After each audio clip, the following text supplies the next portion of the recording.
Vous entendez ce bruit? Non. Normal. Il n'existe pas. Enfin, pas pour vous. Mais quelque part, dans un recoin oublié de notre réalité, il y a un son. Un battement, un signal, un appel. On l'appelle Orpheus. Un réseau. Un programme. Une anomalie. Ou peut-être un piège.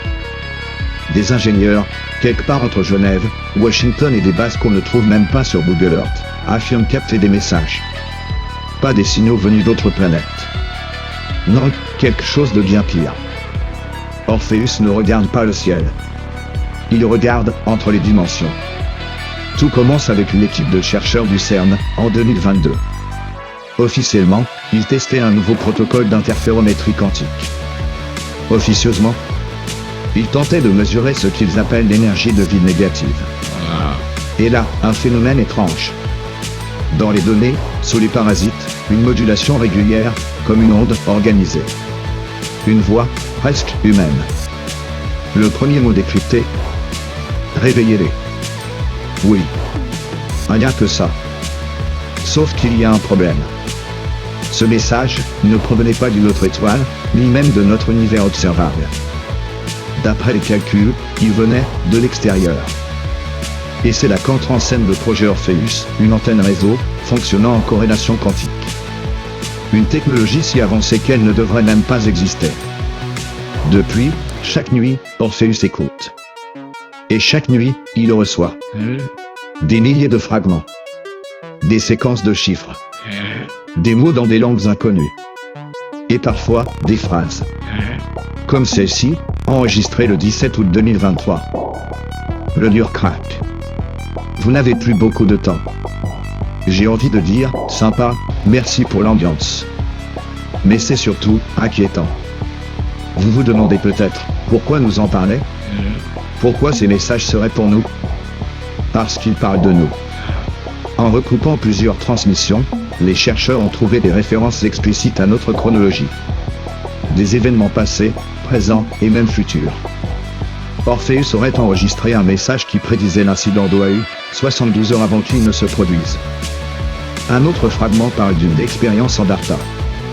Oui, le même nom que celui qu'on a déjà croisé dans d'autres dossiers. Sauf que cette fois-ci, il y a une phrase de plus. Andarta doit échouer, sinon la porte restera ouverte. Quelle porte? Vers quoi? Silence radio. Certains pensent que ces messages ne viennent pas d'êtres supérieurs, mais de nous-mêmes. Une version de l'humanité, qui aurait survécu à quelque chose que nous n'avons pas encore vécu. Imaginez ça. Quelque part, une autre Terre. Un autre vous. Qui tente de prévenir notre monde, et qui sait qu'il est déjà trop tard.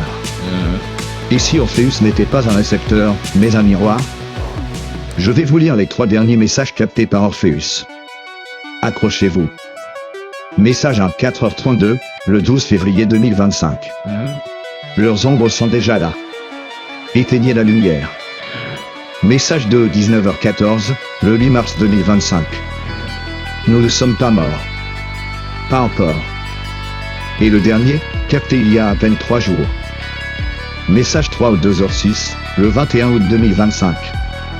Lucien, arrête. Oui. Ce n'est pas une blague. L'un des chercheurs m'a juré que mon prénom a été clairement entendu dans l'enregistrement. Alors, 2 solutions. Soit quelqu'un, quelque part, me fait une très mauvaise blague. Soit, quelqu'un, dans une autre dimension, c'est exactement ce qu'on fait ici. Et dans ce cas, je ne sais pas si je préfère la blague. Le problème, c'est que le projet Orpheus est désormais classé niveau Oméga. Le site est sous surveillance militaire. Les équipes de recherche ont été dispersées. Officiellement, Orpheus n'existe pas officieusement, il tourne toujours. Et il y a des rumeurs.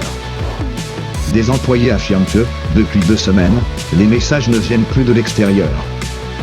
Non. Orpheus envoie des signaux vers quelque chose. Vers quoi? Vers qui? Silence total. Mais, il y a une constante inquiétante. Dans tous les messages, une date revient. 13 octobre 2026. Je ne sais pas ce qui doit arriver ce jour-là. Mais visiblement, Eux, ils le savent. Et ça ne doit pas être joli. Le réseau Orpheus ne devrait pas exister. Ces messages ne devraient pas être là. Et si nous ne sommes que des rats, perdus dans un labyrinthe interdimensionnel, quelqu'un ou quelque chose tire les ficelles. Alors, je vous pose la question, et si les réponses n'étaient pas dans les étoiles, mais dans les ombres entre deux réalités? Ce n'est pas de la science-fiction. C'est un dossier. Et vous savez comment ça se termine. Bienvenue dans le dossier Ed 13.